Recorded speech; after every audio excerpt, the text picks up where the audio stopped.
Unaided মাদ্রাসা প্রসঙ্গে রাজ্য সরকারকে এক হাত নিলেন বিধায়ক হুমায়ুন কবির। মুর্শিদাবাদ জেলার প্রায় 235টি মাদ্রাসা আনএডেড রয়েছে, যার ফলে অত্যন্ত সমস্যায় পড়তে হচ্ছে মাদ্রাসা কর্তৃপক্ষকে।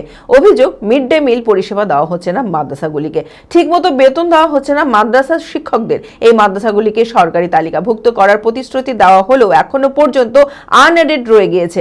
এরই প্রতিবাদে তীব্র ক্ষোভ প্রকাশ করেন ভরতপুরের বিধায়ক হুমায়ুন কবির। তিনি বলেন, যারা মেরুদণ্ডহীন তাদের পদে বসিয়ে রাখা হচ্ছে, সাধারণ মানুষের জন্য কোনো কাজ হচ্ছে না।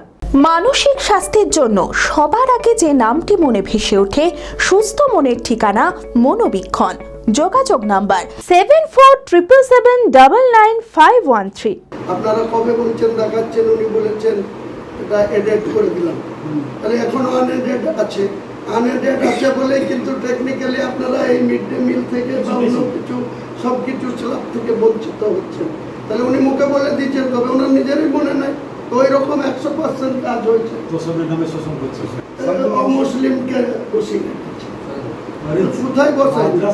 আব্দুল সাত্তার, যার মালদায় বাড়ি, সে এক সময় উত্তর 24 পরগনার একটা কেন্দ্র থেকে ভোটে জিতে মাদ্রাসা শিক্ষা দপ্তরেরই মন্ত্রী ছিল, বুদ্ধবাবু মন্ত্রী সভা। তাকে কিছুদিন আগে এনে বসিয়েছে, মানে মাইনরিটি দপ্তরের মুখ্যমন্ত্রীর উপর উপদেষ্টা। তার ব্যক্তিগত যে স্যালারি বা অন্যান্য সুযোগ সুবিধা সেটাই পাচ্ছে। তিনি বসার পর থেকে মুসলিম সমাজের জন্য কি করেছেন, কোন অর্ডারটা বের করেছেন প্রশ্ন করুন। এসব মুসলিম লোকদেরকে শো করে রেখে মুসলিমদের কোনো কাজ হচ্ছে না। চরক স্কয়ার হসপিটাল সুস্থতার একমাত্র ভরসা। জেলায় প্রথম একই ছাদের তলায় সমস্ত অত্যাধুনিক উন্নত মানের চিকিৎসা পরিষেবা, উন্নত মানের IPD, ICU, CCU, NICU, PICU, dialysis, 7টি modular OT, orthopaedic, paediatric, urology, gynaecology, 24 ঘন্টা অভিজ্ঞ চিকিৎসক। এছাড়াও জেলায় প্রথম ক্যাথল্যাব, সিমেন্স, আর্টিসান এক্স মেশিনের পরিষেবা থাকছে চরক স্কয়ার হসপিটালে।